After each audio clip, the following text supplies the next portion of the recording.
بسم اللہ الرحمن الرحیم، ایاک نعبد و ایاک نستعین۔ سب سے پہلے میں پاکستان تحریک انصاف کے تمام ورکرز کو، تمام ووٹرز کو، تمام سپورٹرز کو اور لیڈرشپ کو مبارکباد پیش کرتا ہوں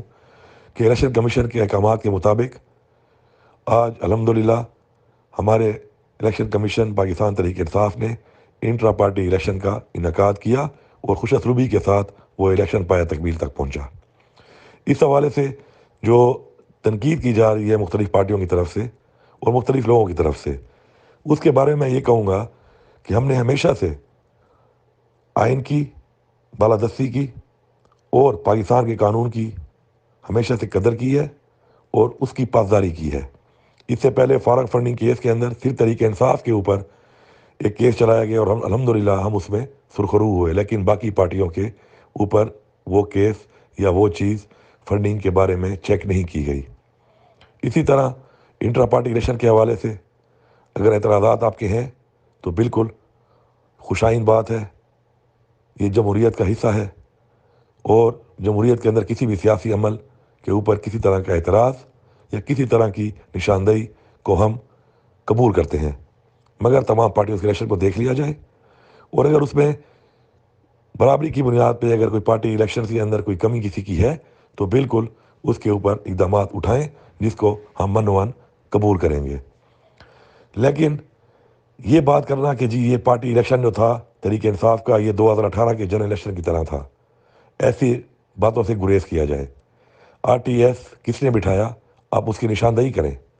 آپ یہ الزام تحریک انصاف پہ نہیں لگا رہی مریم اورنگزیب صاحبہ، آپ کی پارٹی کا یہ وتیرہ رہا ہے کہ ہمیشہ سے آپ نے اس طرح کے بیانات دے کے پاکستان کو غیر مستحکم کرنے کی کوشش کی ہے۔ یہ الزام آپ پاکستان کے اداروں پہ لگا رہی ہیں، پاکستان کی اسٹیبلشمنٹ پہ لگا رہی ہیں، اس وقت کی قائم مقام حکومت پہ لگا رہی ہیں، الیکشن کمیشن آف پاکستان پہ لگا رہی ہیں، پاکستان کی عدلیہ پہ لگا رہی ہیں، جو ایک بہت ہی غیر مناسب بات ہے۔ اس لیے برابری کی بنیاد پہ اگر کوئی بھی کسی بھی طرح کا کوئی آپ کو اعتراض ہے، آپ اس کو چیلنج بھی کر سکتی ہیں۔ اپنے الیکشنز کو بھی پہلے دیکھ لیں،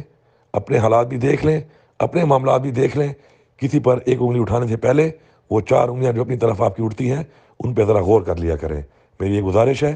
کہ ہم نے آگے بڑھنا ہے، ہم نے ایک فری اینڈ فیئر الیکشن کی طرف جانا ہے اور اس کے بعد یہ عوام جس پارٹی کو بھی الیکٹ کرتی ہے، جن لوگوں کو الیکٹ کرتی ہے،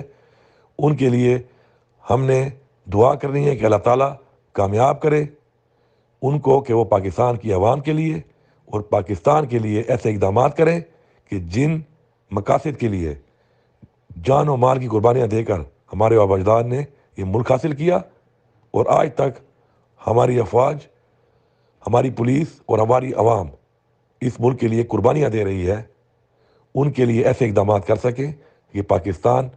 ایک خوشحال ملک بنے، پاکستان ایک خود مختار ملک بنے اور پاکستان کا نام جب لیں تو لوگ ان کو سلام کریں، لوگ ان کی عزت کریں۔ یہ ہمارا مقصد ہونا چاہیے اور یہ بے جا تنقید کر کے اور اپنے اداروں پہ الزام لگا کے اس طرح کی باتوں سے گریز کیا جائے۔ آپ سب کا بہت شکریہ۔